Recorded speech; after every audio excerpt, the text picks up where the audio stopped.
Welcome back, guys. Welcome back. So before we get into this interview video I did with Zack, Ginn, I want you guys to listen to a few key points that I'm going to list out here while you listen to the interview. But before we get into that, if you guys are looking for the fire damage list, you want us to pull it for you, let's say you're looking to JV, let's say you're looking to join our community and mastermind, all the links are in the description below. So I did an interview sometime last year with Zack Ginn because I wanted to say thank you. He was one of the first few people I watched when I was wholesaling. His channel and his course gave a lot of information, and when I say a lot, it gave a ton of information, and I didn't find that much deep information online. So I just want to say thank you and get back, give some knowledge back, give some sauce, as they say these days. So this video was done sometime late last year, and at that point I think last year we did like 750k, just to be transparent on numbers. Well, we're on track for 1 million, but one of the deals leaked into January, and that deal would have put us at like 950, and then some deals fell through or something happened, seller backed out, whatever, XYZ. But yeah, that's that. Since then we've changed the business model to buying. So now we flip fire damage houses. We don't wholesale much anymore. So our buy box is refined, our marketing is refined. We don't market everywhere like we used to because we don't want to be as busy. I'm not trying to build $1 billion company. Don't want to be busy all the time, stress all the time. Especially when you wholesale, you don't have much control because it's not your house, and you may have some equitable interest, but nonetheless you're marketing it. Someone could go behind you and just like ruin the deal for you. So we got tired of playing that game. Wholesaling, the industry's coming down with regulation. It's just not a good term to be associated with, especially if you're trying to build a brand, if you're trying to build a business, like a legitimate online business. If your name is attached to wholesaling, not good. So in this interview I was mentioning to Zack, like I didn't come into wholesaling wanting to do fire damage. I stumbled on it. The first deal I did was fire damage. I made no money, literally $0. It wasn't the worst area, it was a suburb, but I did a lot of work. A lot of things went wrong. I gave the deal to a JV partner. I said they had buyers. They ghosted the seller, just crying on the phone over and over and over. But I promised I'd get it done. So I just stayed up late at night and did heavily marketing it. Came across a buyer. Near closing day, we find out that there's a lot of back taxes owed. I had to accept making no money or getting greedy and blowing up the deal. So I decided to make no money, but hey, she trusted me. And I was like, whoa, the proof of concept is crazy. So that was the first deal. So after that first deal, I did a subject to deal, and that one was a little complicated. I was just too lazy to learn all the nuances and get the contracts and find and pay for it and trust these partners that said they would do it with me. It was just too much. So I kind of gave up on that, lost that deal. We did some other deals. Some came across as probate and we couldn't get it done. There were so many errors.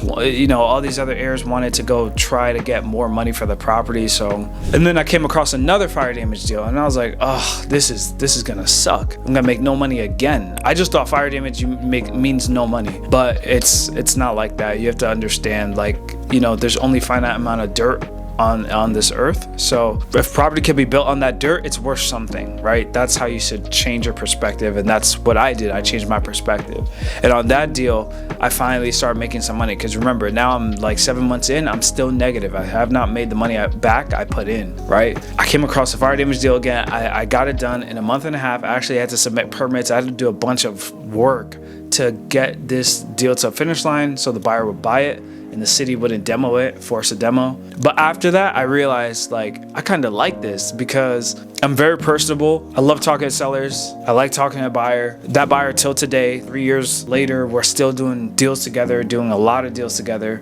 And I got to learn a lot about property and building homes and XYZ. So I was just like, you know what? I don't want to be learning a whole process for probate, subject to, this and that, land, entitlements, this and that. Too much. Let me just pick one niche and just create a system around it, because I already did all this heavy work. I was like, oh, I already know the worst possible things that can happen, like, oh, city wants to demo it, oh, you need to put these permits and show them the building plan, blah, blah, blah. So since I already learned that, I was like, okay, perfect. I'm gonna just stick with this niche because I keep coming across these kind of leads. Not too often, but I was like, maybe there's more type of people that have fires that just want to sell. So that's why I ended up sticking with the niche, and it's worked out. One thing I'll say is, like, copying other people's successes online, you got to be very careful because it's not what it seems. It's never what it seems. It may seem like, oh, you're doing this and this got you the success.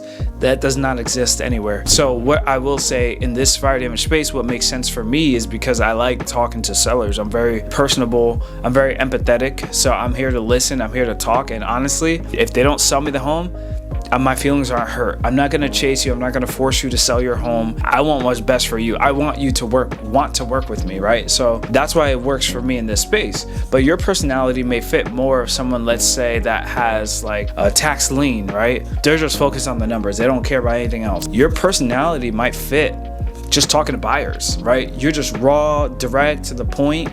Buyers do really well with that. Even tired landlords on the acquisition side. You want to figure out a niche that works for you and just build a system around it and then just start scaling. And that's really how I've seen, like, that's how you win. Another thing is like the marketing channel, there's all marketing works. So it's not like because I did SEO, that's why I was successful in the space. It doesn't really matter. All marketing works. You got to do what you feel comfortable with, like going all in on. I chose to go all in on SEO. I didn't do anything else for about a year and a half. I didn't do anything else because I knew SEO. I come from that. I have that background, right? So if you have a cold calling background and stuff, just go all in. Just go all in. If you want to do texting, go all in. Don't give up for 6 months. How can you lose? Don't give up for a year.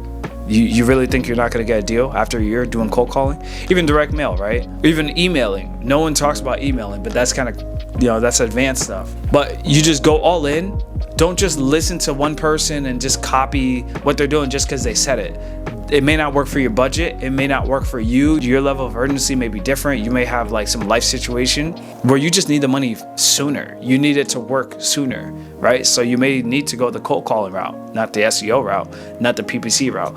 All that stuff is getting super expensive. PPC, SEO, all that online stuff is getting super expensive, especially because it's an election year. And so the auctions are like pretty much at all-time high. And on top of the auctions being at all-time high, there's a lot of lead gen companies in the space now, right? So now the cost of everything is just crazy. It's costing us like maybe, let's say like $1,000 a lead, like more than that sometimes, right? And it's like, this is out of your control, but if you stop marketing, you're gonna lose. Don't just copy what you hear.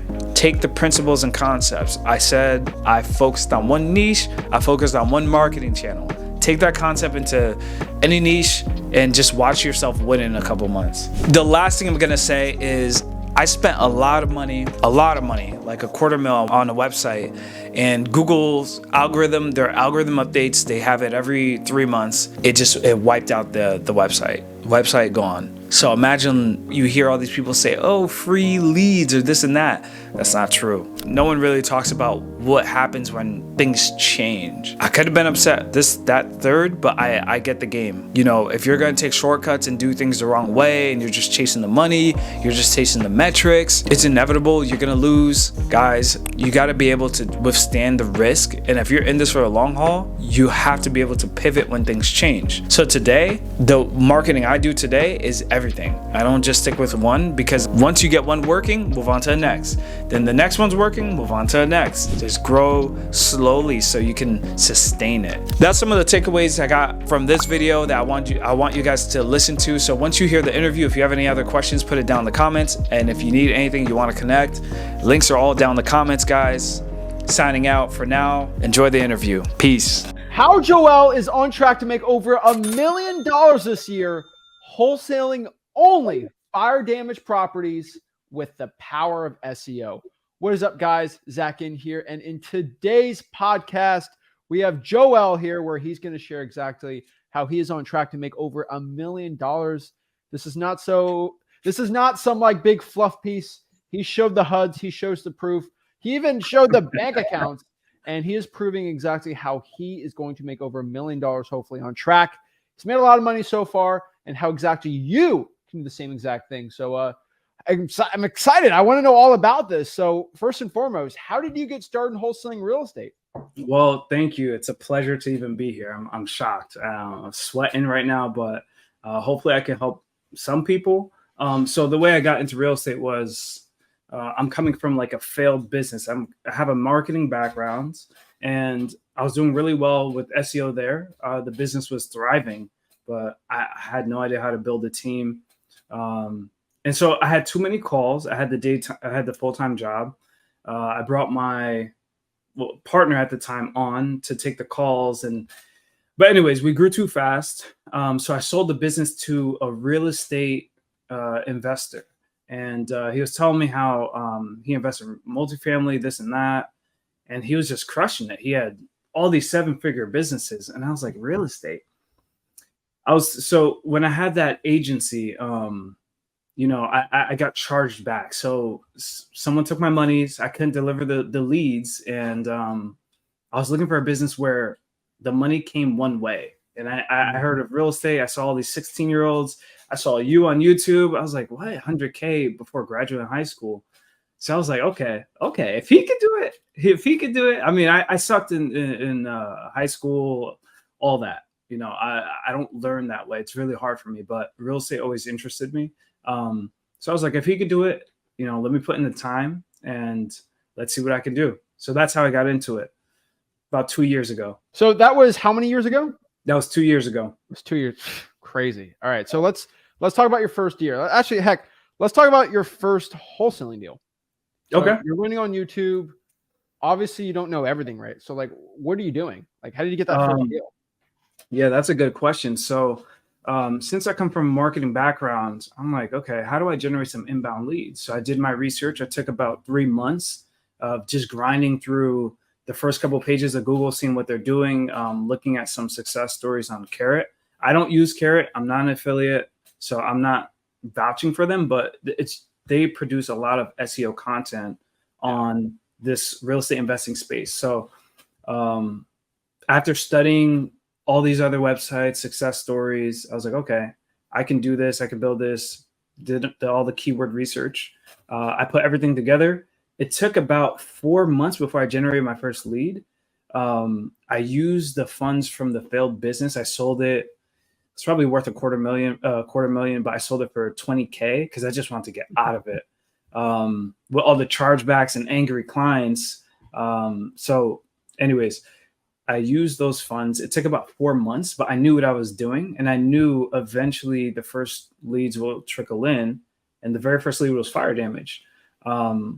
And it was a little weird. So the way I didn't take any course, but the way I looked at it is if I generate a lead, I could fail forward. I'll learn from there. I'll take the call based off of what I'm saying on YouTube.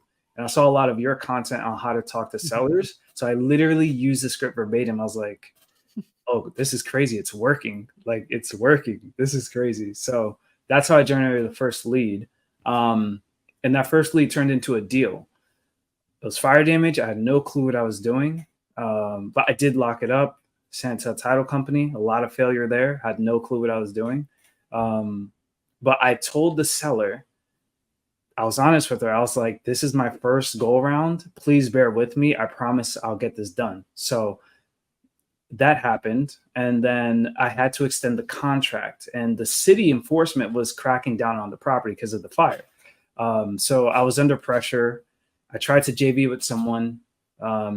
She probably put in about a day's worth of work and disappeared for 2 weeks. So I thought she was going to bring a buyer in 2 weeks, but she didn't. So then I put in the sweat equity, marketplace post, Facebook post, and I just failed forward. And I found a construction company owner who was eyeing this property, and he saw the treasure. Everyone else saw trash. He saw treasure, and that's how I got the first deal. Okay, so where's this property located? Indiana. And you don't live in Indiana, right? Connecticut. No, so I mean you're outside of that area. So you got it locked up for how much? It was locked up for about 20K. 20K, and then what was it sold to that construction guy? It was so we had to renegotiate the price. I made $0 on that deal. Ooh. And the reason why was because there were back taxes. It just needed to be torn down completely. Yeah. But I was willing to make $0 because I was like, I'm gonna help this lady. I told her I will help her. So I helped her, That's karma. and I was super excited when I saw the HUD. And when the title company said, the whole, they're recording all the documents and everything like that. And I was like, whoa, she trusted me. She came to my site. I had no clue what I was doing. I told her I had no clue what I was doing, and she trusted me, and I got it done.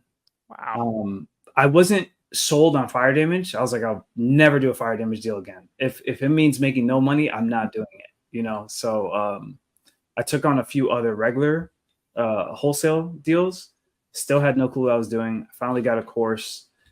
The course didn't add too much value. I just kept watching free content on YouTube, and that's where I really learned most of your stuff on how to talk to sellers, how to analyze the deal, and then finally, I did another deal, but I had to cancel that contract, and that was a regular wholesale because I didn't understand subject to. Now you're producing all the content on it. Now I get it. So it's kind of like beating my head, with a hammer. Like, I wish I knew this then. But my third deal was fire damage. And this time I was like, okay, let me go watch your content again and take it like step by step. And I got the numbers right this time. And this property was in Alabama. And that's where I made my first money in real estate. And this was about 7 months into it. Wow. And so how much did you make on that deal? On that deal, we made it was like 6,000. Okay. I had to split it with some partners, but there's like 3 of us in total. But I was like, wow, we made this was more money than I've really seen in one check from a side hustle. Yeah. So I was like, whoa, okay. So yeah. So you make that much, which is probably insane, just getting some money for it, kind of like the Indianapolis in that Indiana deal. But now you kind of got some proof of concept here. How much on the SEO did you spend, like money wise, to produce those 2 deals? You really want to know? Yeah. A lot. So I sold that distressed business before I got into wholesaling for about 20 grand. Mm-hmm. And my wife was like, oh, you worked so hard to build that business. You should at least take like half for yourself. I was like, no. I was like, I see these 16-year-old kids, 17. They're not even 18. They're doing deals. This makes no sense. If they can do it, I'm betting everything. I will not sleep until I get a deal. And that's pretty much what I did. So it took to make money, it took about 7 months, but I knew it would work because I know what I'm doing. I'm not paying someone else to do the SEO. I'm personally doing it. So a lot of sleepless nights, working till 4 a.m., just grinding out for months. So it took 7 months, a lot of sleepless nights. I spent about 20 grand, and then I made that 6K. Had to split it, but I reinvested everything back into SEO, and the engine kind of picked up from there. And so for the SEO, where did that 20 grand go? Was it hosting, paying people? Like, where's that $20,000 spent inside of SEO? Yeah, so that was spent between content and backlinks. Backlinks are just mentions on other websites that refer back to your site. And you have to pay for that. Correct. Okay. And you have to pay for I'm not the SEO expert. Yeah. FYI. So you're paying for that, and then you're paying, I'm guessing, a third-party agency to kind of promote it with the backlinks? Not more so a third-party agency, but another website. I would go directly to the website. Okay, what website? So many websites, many. So I'll give an example, like your local news publication. Those are one of the best websites to get a link from, but they're very hard. You have to chase them down, email, call. And most of the time they won't want to sell you a link because they know it's against Google's guidelines. But if you form a relationship and you have something valuable to add to their community, yeah, they'll write an article, they'll refer back to your site, and that, that's how you get it. Got it. Okay. And was this stall from and I'm not promoting Carrot or anything, but like from their SEO content? Is that the stuff they were teaching, or is this just from your previous business, Yeah. So before the previous business, I studied how to generate inbound leads, and SEO just made sense to me because I'm coming from like an engineering background. Yeah. So all that data analytics, all that stuff is really interesting to me. And just with that mindset, I could build any business, but I just built a lead generation business through SEO. So I had I had the experience there. Wow. But Carrot does put out some content. It is pretty vague. So if you were to go and try to base off of that, you might end up spinning your wheels or just losing money. But if you are willing to put in the work, buy a course, study it, you can make anything happen.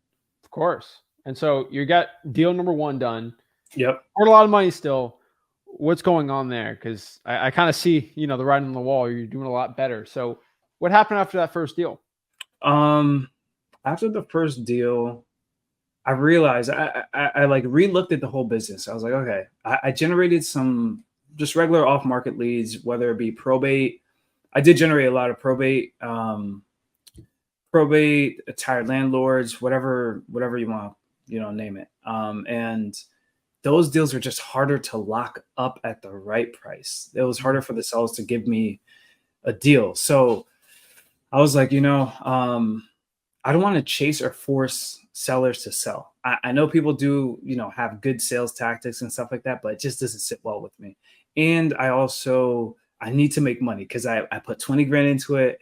And I told my wife, like, I'm betting on this. We're going to get it back. So what's going on through my mind is like, okay, fire damage, like it was easier to talk to these sellers because I'm super empathetic. I really do care. I want to help them.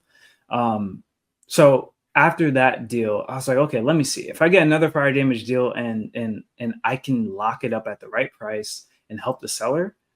Mm-hmm. This is going to be the way I'm going to go and just focus like niche down to make this all work. Yeah. So I did. I got another deal a month later. And I helped that seller, even though I was like, so much going on, so many lessons learned from code enforcement to flood zones. So it wasn't simple, but I was willing to learn, right? Because if 16-year-olds could do it, 17-year-olds could do it. If you could do it before leaving high school, there's no excuse. There's no excuse. I love it, man, because, you found your riches in the niches with the fire damage properties. I was kind of like that with probates. And the reason why they work is, first of all, there's tons of motivation. Yeah. No one's going to live in a fire damage. I mean, some, but like, I get it, right? And kind of the way that Rick did it was like, he's like, we're going to do probates. Oh, there's court. It's stressful. It's annoying. I'm going to what do they call them? Grave robbers, right? And I don't want to deal with it. They do the same thing with fire damage properties. Heck, they do the same thing with other type, like the arrest records. Oh, I don't want to deal with felons. Right. Yeah, it's not sexy, but they're wholesaling deals, right? And the cool part is the average guru trained guy doesn't want to deal with it because they feel like there's some crazy like Wall Street professional. And it's just like they're wholesaling deals. And you're doing virtually. It's like you're not going seeing the house, right? Right. And I mean, as somebody that's done a lot of fire damage properties that physically had gone there and thrown up plenty of times. Melting plastics and like Right. Virtual. It's easy. It's not easy, but like so my question is, you're getting deals and these are fire damage. Is this part of your SEO? Like sell my fire damaged house? Like what is that how you're getting them? Yeah. So Google released some data that about 10% of searches every single day are new. So sellers will search like who buys fire damaged houses. They'll search, can I sell a fire damaged house? And they'll see me show up somewhere on the first page. Yeah. So right now I'm also running PPC. So I'm going to be at the top.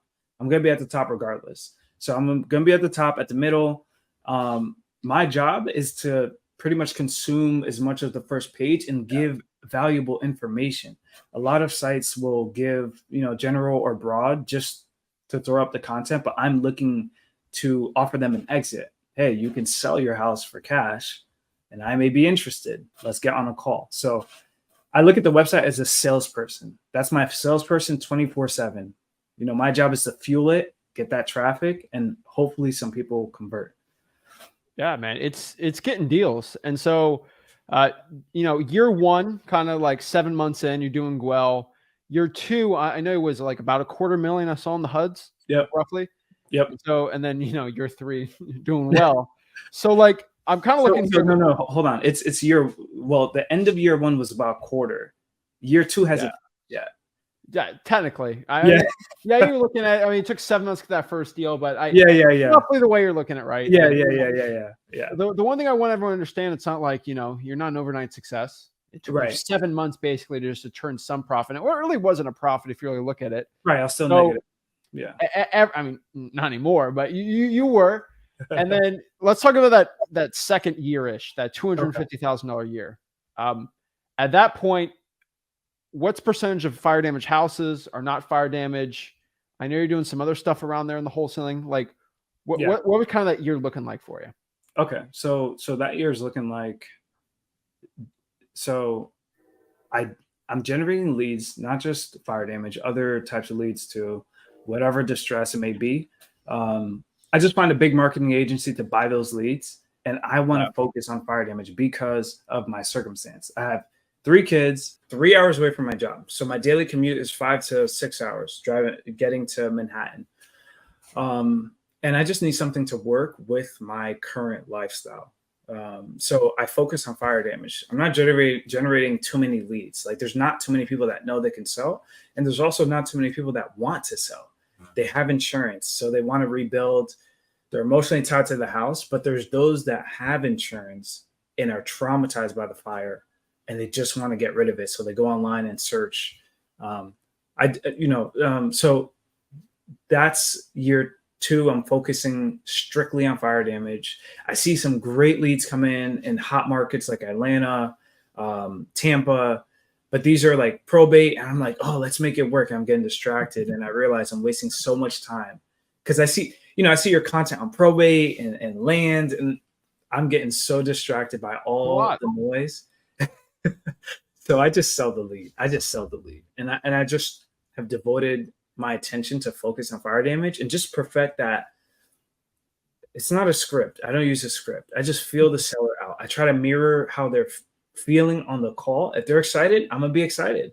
If they're sad, I'll try to be I'll be sad with them, but I'll make sure I let them know I'm here to help. So if it's not a good fit, that's fine. I'll give you all the information you need to, go a different route. And I think that's what makes it different. It's not like these leads are just not only coming to my site. They're filling out forms on multiple sites. So, so it's a balance there. I get it. So, I mean, the one thing about fire damage properties, I think people should understand is, why do I get all this content? Because most people are in like Dallas, right? Right. And so if you only were going to do fire damage properties in Dallas, you'd probably be broke. I'm just being honest. You'll make 25, 30 grand. It's tough, right? Yeah. But if you did all the United States for fire damage properties, you're going to do very well, right? Right. And so, like, if you did every single list on every single market in the entire United States, it'd be too much. Yeah. But like, it's such a small list that you can get everywhere, right? And it's fun to use SEO, right? Because I feel like, in my personal opinion, if you're locally, just go. If you can figure out your fire department, right, go do well. I got 2 buddies right now, high school wrestling team, that work for the fire department, and so like, you're lucky. I get some lucky stuff, but like, yeah, like, so you could even get an advantage on you by just getting that list. Now, it's not going to be as good as the SEO and stuff, but like, when you're doing it on a large scale, you can't go to every fire department in the United States and call them every month. You can't. So what you're doing is amazing. I see it on a large scale, right? Yeah. It's hard to do such a niche list on a hard scale. So I feel like that's why it's going well for you. On this, you're doing the acquisitions, you're doing the dispositions on this. I mean, my question is, like, for 250 grand for that year, how are you selling these deals? I brought on one of my best friends. I brought him on to do the disposition. And I did the acquisitions, I did the deal analysis, and we would just discuss, what should we sell this at that's reasonable, that the flipper can make money, right? Because we also look at them as clients. So we want to do repeat deals with them. So what we typically do is, everything has come through Facebook, man. Facebook has been crushing it for us. We tried Investor Lift, we've tried other softwares, even Craigslist. Sellers would see the thing on Craigslist and call me yelling at me. And I empathize with them. I'm like, listen, I completely get it. I get it. But anyways, besides that, my partner would come on and do the disposition. We actually took some of, watching your videos. You would say, go to the groups, look at the emails. They're there. Those are buyers. So my partner would vet them. We would create like a 5 questionnaire. If they didn't want to answer the 5 questions or show proof of funds, they're probably not an actual buyer. They're probably just the wholesaler that wants to lock it up, and that's fine. But we need to move fast, so we can't. We typically don't go with wholesalers unless they have a buyer ready. Yeah. Anyways, yeah, that's how we do the disposition. I would do acquisitions, and yeah, so he's still with me today. Okay. And so let's kind of switch back to acquisitions, right? Because I mean, now you're doing very well this year, $1 million plus. We're looking at this for people that are dealing with fire damage properties. There's I know how to do it, but like it's in my head. Like I kind of want to get your perspective. A lot of these sellers, there's a lot of curveballs, right? Like they'll come and be like, I can't sell to you, or I don't know, I have an insurance check, or I don't have an insurance check. So like you get a fire damage property lead coming in. What's kind of your process? What are questions you're asking? What are you looking for? What's a really bad red flag? What's a green flag? What's kind of your process when you get that lead? Okay, so I'll start with the good. So my website is my sales guy. Yeah. The seller deals with the website first. So if I present the information in a way that makes complete sense to them, they understand, hey, there's a lot of damage. There's a lot of work that's going to need to go into bringing it back to whatever it was before. But now we have to bring it to 2023 standards. That means it's going to cost more with inflation, everything. They come in like with the set expectations. So they're still filling out the form, and they understand that we have to make money in this process. So we ask a lot of questions, mostly condition. We want pictures. We want to see how is it right now. If there's a hole in the roof, has it been, have you left this property for over a month with the hole in the roof, right? Because now there's water damage, mold damage, that smokes. We have to look at everything. So it's kind of a long conversation, but we let them know at the end, we'll work with you, whether you had insurance or not. If you had insurance, we could step in, we could talk to the insurance company, so we know where to send that check, your mortgage payoff, all that stuff. So we step in and do a lot of work. It's probably, I would say it's more work than a traditional wholesale, because if there is an insurance check, you got to make sure that check is paid off to the lender, right? So they have to endorse it. It's such a process. And then the title company has to be looped in on this because they're going to request a payoff from the mortgage company. But pretty much we just go over the condition. What's their goal with the property? Are they on the fence, or are they ready to sell it? Because if they're on the fence, I always tell now my acquisition guy, just tell them keep it. And so they'll see that it's a lot of work. They come back months later, like, okay, I'm ready, because we don't want to chase. I know, some people do that, and that's fine, but I want to build a lifestyle business that makes me like happy. You know what I mean? So the acquisitions, I don't use a script. We just ask questions on condition, this and that. And then we just talk, we build rapport. Yeah. We build a lot of rapport. What do you do, full time? Like, what's your career? And they love that. They love to talk about themselves. They feel great. People love talking about themselves. Yeah. Yeah. So that's how we know we've kind of pre-won a contract. If we built that rapport where they're like, I like you at the end of that initial call. And we do get that a lot because we just really care. We're not going to chase the deal and make them sell. If you want to keep it, keep it. We had a fire damaged lake house property come through the pipeline yesterday. Beautiful house in Indiana. And there's only a finite amount of lake houses. So I really wanted it. And the lady at the end of the conversation, she said, the more I talk to you, the more I think I should keep this house. And I'm like, I told her, honestly, if I were you, I would not sell that house. Keep it. Go through the work. It'll be worth a ton in 5 years. And she was shocked. She was like, I'll come back to you if I change my mind. But I that makes me happy if, so I really do care to try to help them besides just the fire damage, everything else going on around them. We try to walk them through that. So it is a lot of work, but that's the acquisitions process with fire damage. That's smart. The difference, what I find from a lot of fire damage properties is most people think they're burnt to a crisp, and they're really not. Most of it's partial, right? I see a lot of kitchen and then bathroom because microwaves, ovens, and then kind of hair dryers are most of them, right? And so it's kind of mostly contained to those areas. Now there's some bad ones, but like mostly that. And so like they're very salvageable, right? And Right. so usually they get some insurance checks. Some they don't get them either. Right. And I feel like one of the biggest problems our team has sometimes is when somebody like has like a crappier house and Oh yeah. the thing's like half burnt and they don't have insurance and they want to Yep. sob to me. And Yep. I'm like, I Yep. hate that. Like, I won 100. I won 100 grand for it, but it's only worth Yeah. 50. It's Yeah. like those are the tough ones, you know. And I feel Right. like people got to understand that. It's like, yeah, I know you need 100 for your family, Right. but you didn't insure it.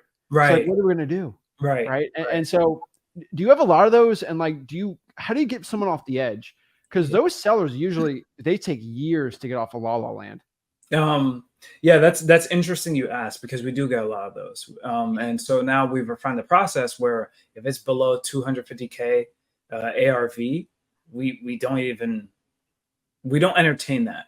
We'll take the call and just let them know maybe you should try to list it, maybe demo it and sell the land. We just try to offer some form of help, some direction. But yeah, we get a lot of those. But everything above 250, we paint the vision of like, if you go with a contractor, you may get locked up and it may cost more money. They may put a lien on the property and it costs more money to actually rehab it. And then the stress you'll deal with. You can go online and look at stories. We're not making this up to try to get you a sell, but you got to consider that side as well. And typically, we'll have sellers that do their research, come back a week later. The money is really in the follow-up. Not everyone's ready to sell on the first call. Even though I used to think like, that's the goal. Get the contract on the first call. Yeah. No. And so you can't, it takes time. And obviously, it's not a script, but it's kind of I flow a conversation in a certain direction, right? We're not Right. chit-chatting all day. So 250 to now $1 million, right? I see some big fat deals are coming in, but like, what's the big difference between that $250,000 a year and hopefully $1 million? Like, what's that 4x increase in deals? Like, what can you attribute that to? So I brought on an acquisitions guy, and I've trained him. So I'm more delegating now. I'm more outside of it, and I'm building the marketing engine. So I'm doing more SEO, studying more. Because what happens is every quarter, Google, maybe I don't know, they're doing it more often this year, but they're coming out with these updates that pretty much knock your website off the first page. Yeah. And that happened to me a few times, and you have a choice. You could quit, cry about it, or you could get to work. So I got to work every single time. And so because I'm doing that, generating more leads, and he's readily available to answer the calls, right? Because I have the daytime job. Now we can secure more contracts. We can follow up more with older leads. And we do that. He goes 3 months back and follows up, and they're like, you know what? Yeah, now I'm considering. It's been a pain with this contractor. Now I'm considering selling. So, and also I've told them this year, the focus has been on building rapport. Like, forget the money. Don't look at the dollar. Obviously, we need to know this. We need to be around this range. I analyze the deal. I tell them if we got to get around this range, but just focus on building rapport with the seller. And that's the best you can do. You're not going to win all of them, but the ones you do win, they understand, oh, you guys got to make money. They'll give us a deal. Okay. I see that happen, but like, it's all about having that rapport. They don't just magically do that. You got to build that rapport too. And so I've seen on the HUDs, you got some pretty nice deals. I mean, you got a couple, 6-figure deals coming. Can you tell me about those deals? Because as somebody that loves doing those 6-figure deals, they're hard to come by still. And still we do them, but like, it's not like I'm not doing one a week. Talk about those deals, because I think that's really juicy for a lot of people. I mean, 100K on one deal, you're not a one-hit wonder. You're doing multiple of those. So tell me about it. Yeah. So I don't know what much to say. I think are they high ARV. Like what are the characteristics of those deals? Yeah. Okay. So the recent one that closed this month, ARV was around 320, but so low for 100K assignment. I know, but the fire was only in the garage. It was very small. It was contained. There was smoke damage throughout the house, but the garage was maybe a fifth of the house. And this seller had insurance, and he was just ready to move on because their insurance was paying for their wherever they were staying for the rental, this and that, and he was just reasonable.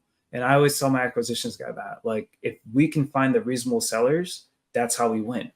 If someone's stuck on a high price, we can't make money, we don't chase them, So honestly, I don't know what to say. I think God's just blessed us with these like sellers and the level of rapport and care to make it a win-win both ways. One thing I wrote down here, I saw a fat wire hit you on a deal. September 13th. Was that the one you were talking about? Yeah, that was the one I was talking about. That was, can I say the amount? Oh yeah. Go ahead. I don't say the exact, but it was 135,000, a little more than that. Yeah. I saw that. I'm like, I got to talk to this guy. There's a bigger one coming. I'm like, is that an assignment? Did he just flip a house? Like, so insane. Right. So we'll talk through that one. So the seller had neighbors that were just in the business. So I was too nervous because I knew we got a deal. Yeah. Because so here's the thing. When you niche down, you start to become an expert in your space. Yep. And you can you already know.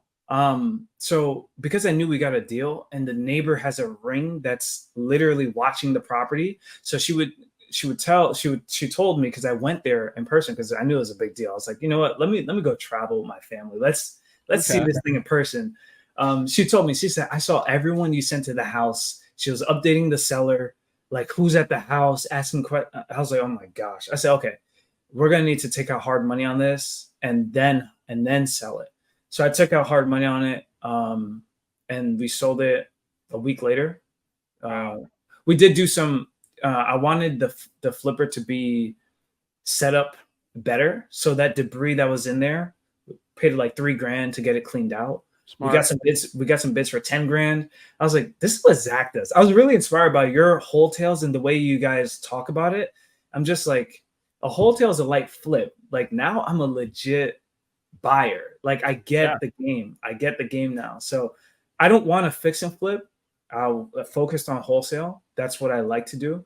But this one, because I just saw like someone ready to ruin the deal, I was like, I have to take that risk and take out hard money and get that thing funded. I get it. Sometimes you got to do it, right? I totally get it. And so it's leading to more and more profits, more and more deals. You're doing better and better and better. Is the website generating more leads? Like, or is it just like you just having a better system? Like, like the big jump this year.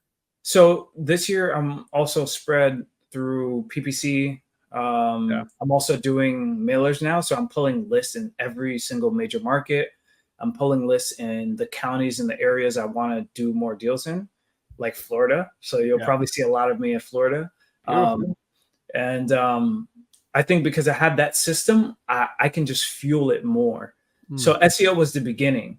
And it doesn't have to be SEO. I think the biggest mistake some people make, like I was starting wholesaling with a few others, is they're trying to focus on every single marketing method. Like pick one that you feel confident in and go after a list that makes sense towards like if you're more of a personable person, then foreclosure, there's so much you can do. Probate, like there's so much you can do. If you feel like more, you're not as personable, tired landlords. I think it's like more business conversation. Like they just want numbers to make sense. So I think that's why this year we're doing better. I love it, man. You're doing so much and you're just doing better and better on it. You're one of the rare guys, that's, not everyone can hop on this podcast. They got to show HUDs. They got to show proof. They got to show they're legit. And you are. And so I would say, of course, I love my JV deals, but like if somebody has a fire damage property and they want a guy that knows what he's doing, maybe they have a lead they need help with, and they want to deal with someone that's not going to try to screw them on a deal. Hopefully you can be the guy. So if somebody has a fire damage property, they have a question, they need help dispoing anything, how can somebody get in contact with you? Yeah. So that's a great question. So now I do actually buy deals from wholesalers as well. I'm doing one right now in Florida. It's in Orlando Metro. I don't know if you guys know, you probably know Elijah Rubin. I also do deals with him, buying a deal from him, buying a deal from the So JV as well. is he in Orlando? No, he's not in Orlando, but he teaches on fire damage. I think he's one of the first I've ever seen to teach on wholesaling fire damage houses. Oh, wow.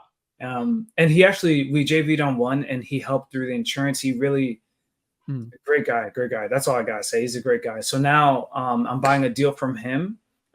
So if anyone has a deal and they don't want to put it under contract yet, they want to get some numbers, because now I can analyze it, understand it. If you got some pictures, just go on Google, search sell fire damage house, and then at the end of that, append fire cash buyers.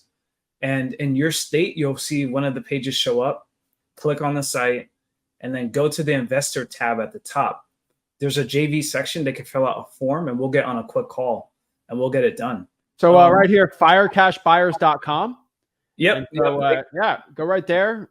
They can do that. I prefer they search it, because it'll show them the state page, so I'll know where they're coming from. Just because I have some tracking on the site.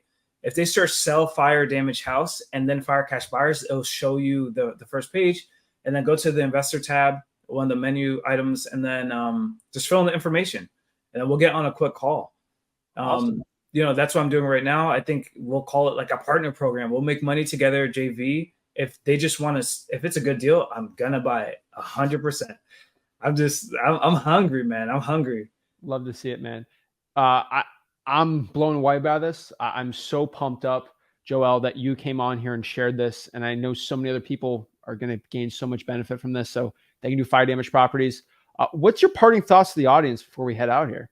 I appreciate you giving me an opportunity to say a few last words. I'll say, don't get distracted with the noise. Like if you're on YouTube looking at everyone's success, even my story, if you're looking at like SEO as the pinnacle, as the way, and then you go try it and you lose your money, it doesn't have to be that way. So I think I focus on one marketing method, focus on one part of real estate investing, and just be an expert. I think that's the fastest way. It may take some time. It's not get rich quick. You're going to have to put in hours. You're going to have to work hard.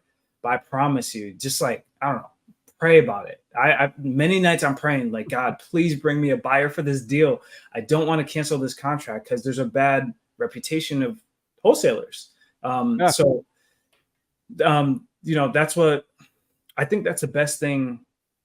I think that's the best thing the audience can do. Focus on one channel, pray about it, pick niche down, get to work. It's not easy. I got 3 kids. I got a wife.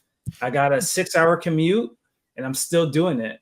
So, I mean, I'm no one special. I'll tell you that. I graduated high school with a 1.6 GPA. But honestly, Zach, the stuff you put out, you inspire people, dude. You have no idea. I'm just watching your stuff. I'm like, yeah, man, if he could do that, I could do that. Like, all those big wholesale deals. I was like, I gotta level up. Like Zach's level up. I'm very impressed by you and your father. Not just saying that. I know you guys pump out some fire damage content, and I'm just like loving it. I'm like, yeah. I love it, man. Thank you so much, guys. Hit them up for some JV deals, some fire damage properties.